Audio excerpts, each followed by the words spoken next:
Oh, the relays are a beloved Des Moines tradition, bringing floods of visitors to the city. Local 5's Carson J.S. Reichart breaks down how rumors about trafficking spread and whether or not there's any truth to them.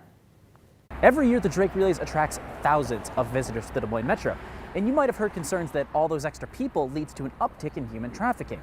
But advocates I spoke with say that's not necessarily the case. According to the most recent data from the Iowa Office to Combat Human Trafficking, the agency investigated 43 human trafficking tips in 2020 and 18 during the first half of 2021.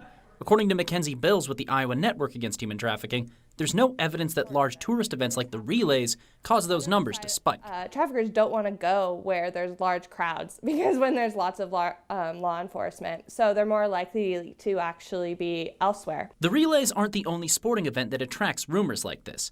A similar story surrounded the Super Bowl. Despite some persistent rumors, there's no evidence that the big game is also the biggest sex trafficking event in the world. Bills wasn't sure exactly why those stories continue to stick, but she said some of it might have to do with people not knowing the difference between sex trafficking and sex work more broadly.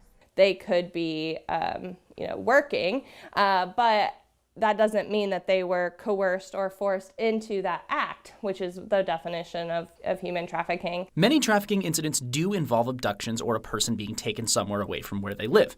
But the biggest threat is often much closer to home. In your own home or in your own community, you're more likely to be trafficked by someone that you already know, whether that's a family member, an employer, a friend, someone that you've met online. In Des Moines, this is Carson J.S. Reichart for Local 5 News. We are Iowa.